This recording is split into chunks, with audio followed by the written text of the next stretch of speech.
Hello, everyone. Good morning, good afternoon, good evening, wherever you are in the world. It is great to see you. Happy Saturday for those who are watching live. If you don't know me, my name is Beth Santos. I'm founder and CEO of International Women's Travel Community Wanderful and the creator of the annual WITS Travel Creator Summit. We are gearing up for our next WITS. It's coming up in 2 weeks, and we're bringing together hundreds of travel creators from all around the world to talk about developments in the industry, to talk about how to leverage connection with each other, to do a full media marketplace where you can meet brands and destinations that want to work with you. It's going to be really fun. So today is, as we're gearing up for this, a really special day, actually. There is an incredible person who's been part of our community for a while, who's actually spoken at WITS a couple times, who's been part of our Wanderful community for years, and who just launched a book yesterday. So today we're doing a conversation all about it, which has really, really helpful information for creators about owning your stuff, owning your IP, owning what you're giving to someone else when you're doing a partnership, making sure that you are leveraging your assets correctly and not just giving it all away. So I want to invite her to the stage and let her tell a little bit more about herself. Kristina Liburd leverages 15 years of experience in intellectual property and privacy law. She's dedicated to offering robust legal counsel to creators and innovators.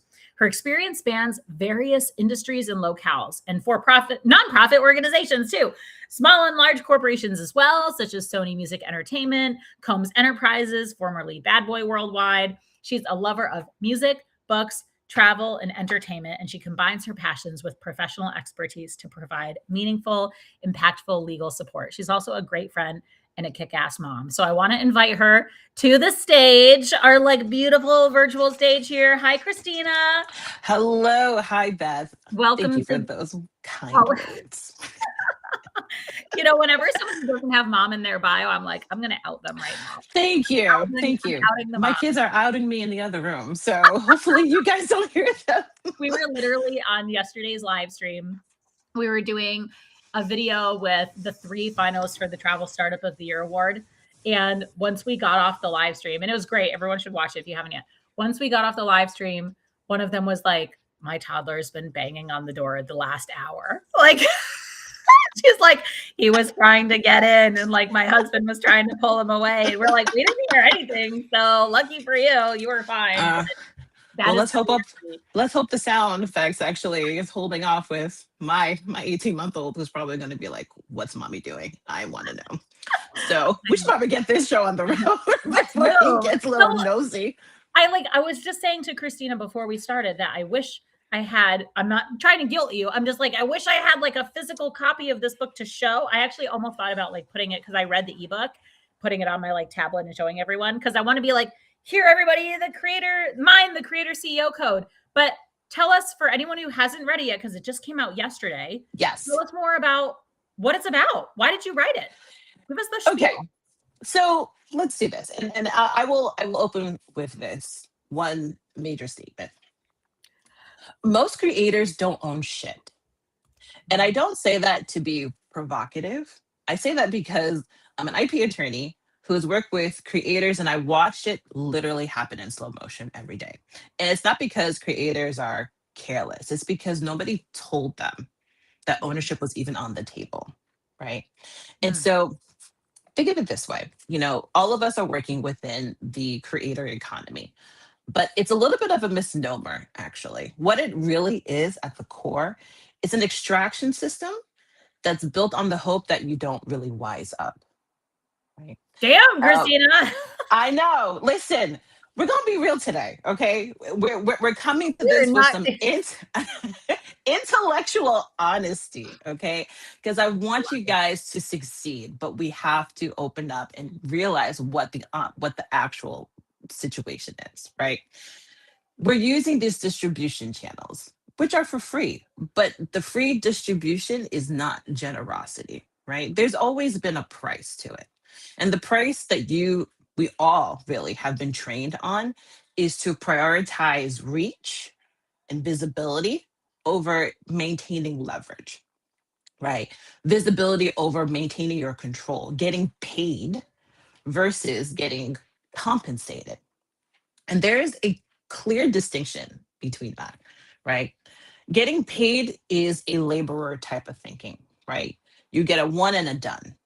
But however, if you think about it from a compensation perspective, what you're thinking about is the time that you're doing to create your craft, the effort, the longevity of that, the reuse of your content, and the return that it can turn back to you, right? And so if your work only pays you once, more than likely someone is going to own the upside of it, and that's not you.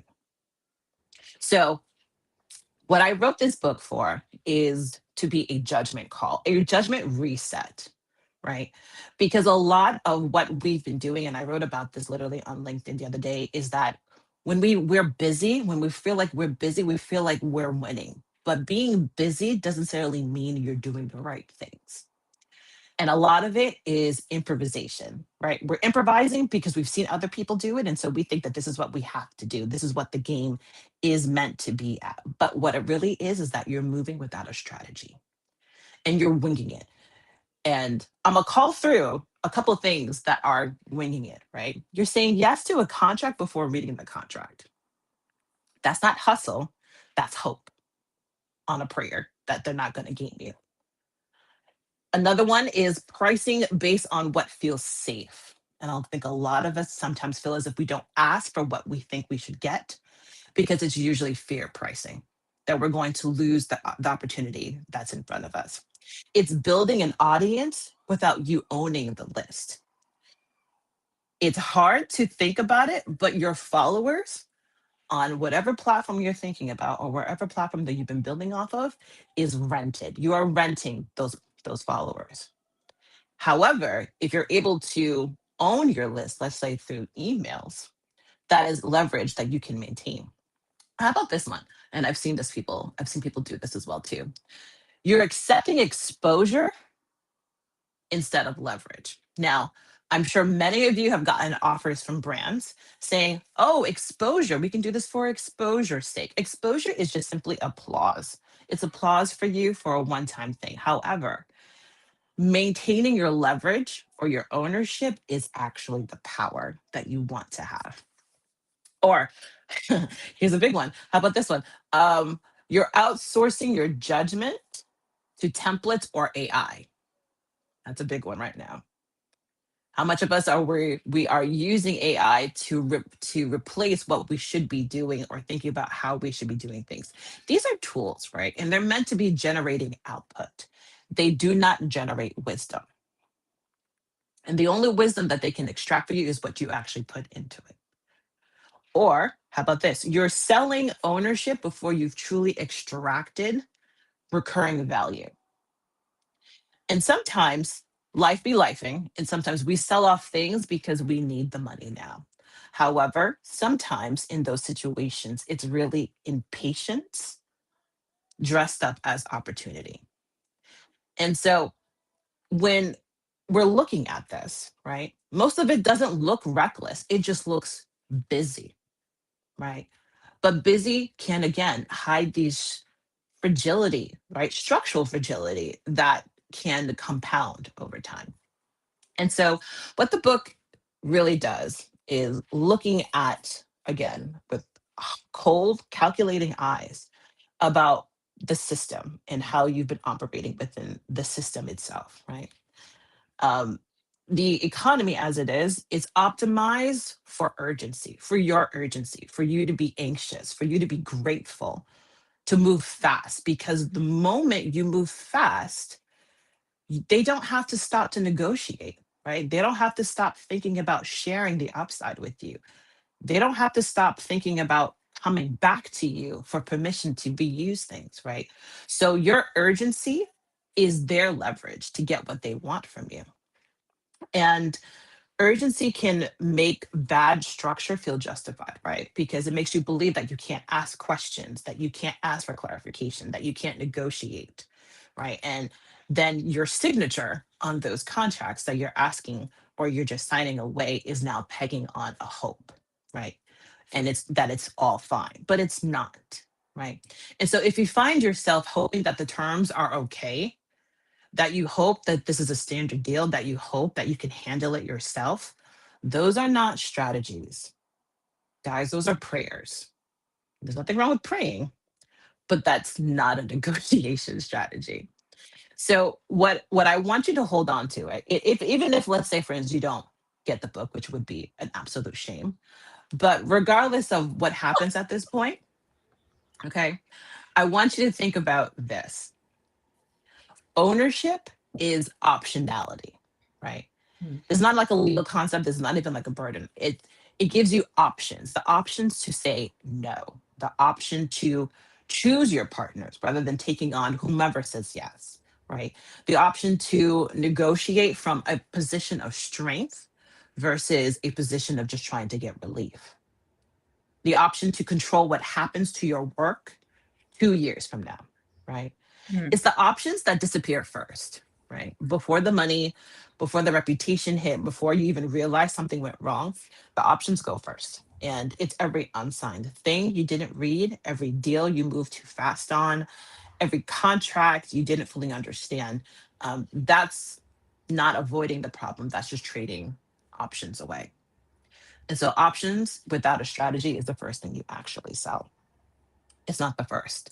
So before you sign off on your next deal, on any deal whatsoever, regardless of what type of creator you are, if your IP is the basis of how you make money, then you have to ask yourself this one question.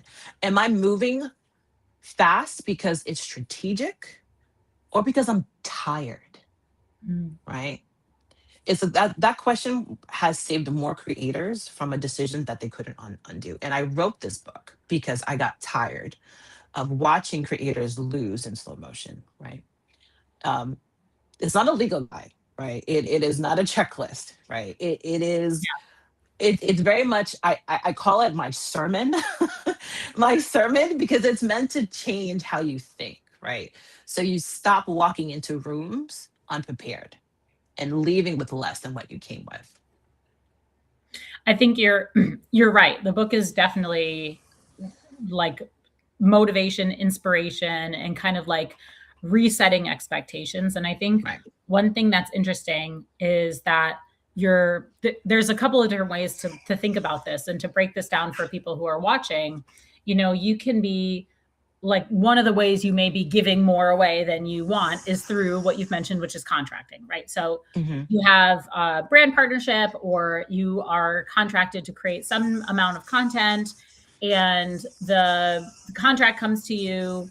You kind of give it a once over, looks pretty official, and you sign it. And what you realize is you've just signed away like forever access to that content and the ability to reuse it again. Where Mm-hmm. maybe what you could have done was had some sort of clause that limited the amount of time that the brand was able to use it, or you maintained ownership, but they had like a certain license to use it, or something that would Mm-hmm. allow you to then like continue to build. So kind of thinking about, but I think the other thing that you mentioned in the beginning that is very interesting is actually thinking about the root of all of this and the structure that all of this exists in, which Mm. is that creators from the beginning have had to build something on somebody else's platform, more or Mm-hmm. less.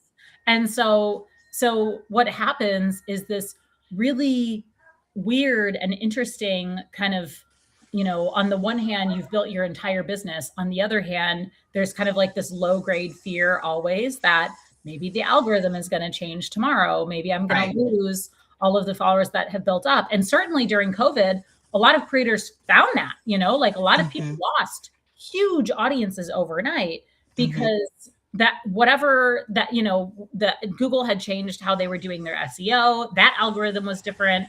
Right. Social media, Instagram is always changing what their algorithm is. Nobody can figure it out.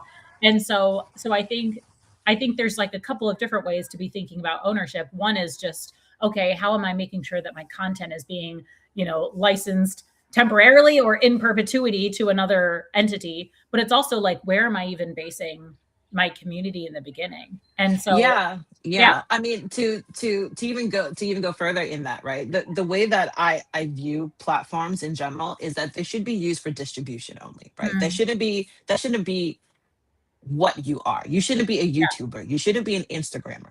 You should be your brand.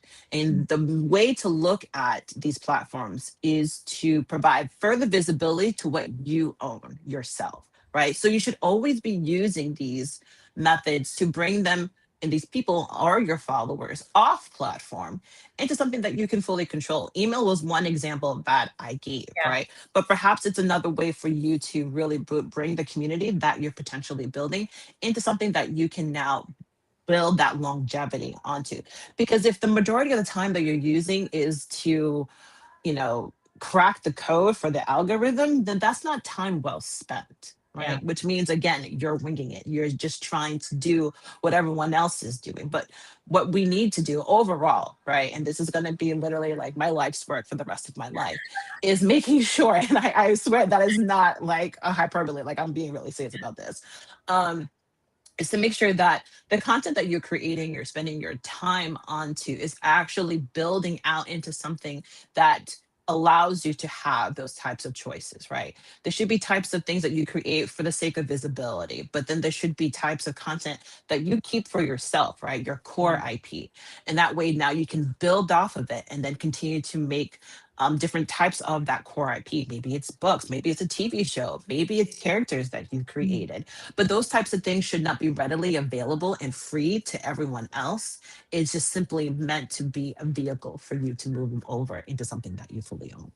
So Mhm. it's a whole strategy that you have to rethink, because again, the economy in and of itself has only taught you about growth, right? Just grow, grow, grow. But what did you do with that growth beyond that, right? Mhm. And so this is where we have to change our mindset, because the economy is changing. We're having more instances of where now Hollywood is now starting to make their inroads into the creator economy, trying to create a whole pipeline from where creators are on these platforms into a whole new avenue. But if at the end you don't own anything, even moving on to in that pipeline, then what does that all really mean for you? So it's a matter of changing how you think about it practically. Can I ask you a real question? Sure, of course. One of the things that you've made me really think about is, you're mentioning some of these things, which I think for you as an attorney is like a regular everyday day-to-day Mhm. thought. And for me, this is like, you're like, oh, well, don't forget your film and TV rights. I'm like, what are you talking about? Film at what point? And I'm thinking about this from the perspective of being a woman entrepreneur. And when you are an entrepreneur, and I think especially women who are socialized to kind of undersell ourselves, Mhm. there is this ongoing need to validate what you're creating, and that you're like for real, and that you're really doing this, and that this is serious. I think, to like make a gross generalization, I think like Mhm. men don't have to prove themselves to be serious entrepreneurs in the same way that I think women have to. Mhm. And I wonder if part of the issue that we're seeing here is just that it's not like crossing your mind what the future growth trajectory could look like, because that hasn't been, because you're so busy just kind of trying to prove that, even to yourself, that like you have something, that like Yeah. things like this may seem so far down the line that you're kind of like, oh, whatever. You see the contract and you're like, obviously I'm not going to want a TV contract. But then like maybe you do really well. The creator economy evolves in so many ways. And then you're like, oh crap, I just totally didn't even think that that was an option. Like, have you seen that? Do you think there is like a mental hurdle to overcome, especially for women, or do you think that they're just Yeah. okay? Absolutely. No, absolutely. I mean, listen, even as myself, right? As a female attorney going into scenarios, sometimes the urge to be more palatable becomes like the driving force in terms of how we Yeah, present fair. ourselves, right? And so I think overall, right, there needs to be a full mindset change, right? Because you're still strategizing, you're still creating a strategy in terms of how you want to present yourself, how you're trying to prove that what you can do can be. But at the core of what you're also putting into the strategy, the legal implications also need to be there as well too. The same way that you're thinking about forming your company and, getting your bank account settled and all of that, which I hope all of you have done, and you're not doing it solely, but that's a totally separate conversation. But in the end, it's also about making sure that the content you're creating does have the options to move. And so what I've been doing as well too is trying to help creators in general just find a way to build on what I'm talking about. Because again, it's not innate. It is not an innate thing that you can think about yourself. How do I do this? And so I can talk about it in a little bit more, but essentially it's a whole system, right? To kind of run you through a decision and to say, okay, I have this in front of me. What kind of assets have I been building here? How do I keep track of those assets? What do I want to do with that? And then compare it to an overall strategy of what does this mean for me? And so having these types of tools, or at least being able to even escalate beyond where you are, saying, I don't know what I'm doing right now. Mhm. Right. And I think that's a big thing as well, too, is that we all try to DIY as much as we possibly can, even though we should probably move it on. Like an easy phrase you should have really easy on the tip of your tongue is, it's above me, right? It's above me now. I Yeah. just don't know what I'm doing. So I need to escalate to someone else who possibly does. And that is not a failure on Yeah. you escalating. It's judgment. It's a judgment call, right? Yeah. Because every instinct in the hustle culture says to do something opposite, right? And it hits your ego. But the creators who are truly capable know where they are competent and where they need to move that competency to somebody else, right? So it's a matter of one, now again, reframing about how you're thinking about the situation, what the strategy should be looking like, and then if it's something beyond that what you can handle, then move into escalation mode. So you're saying like hire an attorney. Well, you know What's what? I'm escalation mode? so actually, so that's exactly what like I'm building. It is a platform, right? So the book in and of itself, it shifts how you think, right? This system that I've built is called the Playbook OS, is actually meant to help you catch the decisions in real time. So the judgment that you're building doesn't disappear the moment that like a deal hits your inbox. So this is something I'm actually going to be offering to the wonderful community, so that way you guys can be my first founding 500 onto the platform to kind of actually help you through these questions, right? And some of the questions you might be is, do I sell this off entirely, or do I go into a licensing deal? Is this pricing fear based, or does it actually structure in terms of how I want this to move? Certain questions that do come up quite frequently, and so it will help you do that. But for this room, it will be readily available for the wonderful community. If you're not part of the community, that is something you can potentially talk to me about. I'm happy to open it up. But wonderful community, you do have a little bit of an easier access. So Okay, so wait a minute. I think you're like dropping a bomb on us right now. So a you're little saying bit. that, like, here's the book over here, and in the process, you're basically building a platform that creators can use to like get their legal and ownership questions answered. Yes. So essentially, I've created a product that really takes my head and my thinking That's into a cool. platform that you can now use at your leisure when those situations do come up. And it still does also include the opportunity that if it's something beyond the platform can do for you, you can still not escalate to somebody else. But that is what practicality and ownership really looks like, right? Thinking about your strategy, thinking about how you need to come into the room, regardless of what the room is, with a clear ownership strategy in place, and then knowing how to continue to protect yourself and evaluate, let's say, a methodology that you created about how you cover destinations, or you evaluate hotels, or how you do your storytelling. Those types of things need to be protected, and you need to have a way to ensure that it moves beyond simply you talking about it and into your strategy for posting and your strategy for contracts, etc. Mm. So we're coming up on our 30 minutes. In 5 minutes, we're actually going to move, for those of you who've been paying attention, we're going to move into a Google Meet, and a member exclusive Google Meet for our wonderful members to ask any questions that you want, Q&A style. It's something new that we're trying out. So check out the link in the member hub and make sure that you join us in there. But as we wrap, I want to ask you a little bit about what you're hoping from like a tangible step, measured tangible step way. Like when somebody reads this book, what is like the first thing that you hope they do? And don't say like shift your mindset. I mean, like, what is the actual what do you want them to do after they read this? The first thing that I want you to do is think about what is your core IP, right? And I think this probably will now cascade down to everything else. What makes you uniquely you? What is the one thing that you can say that this is what I bring to the table that pretty much no one else does? And so if you know what that core IP is, then you know that you need to build an electric fence around that particular IP, right? So that means you're not going to sell that off. It's not going to be under, let's say, a work for hire agreement, right?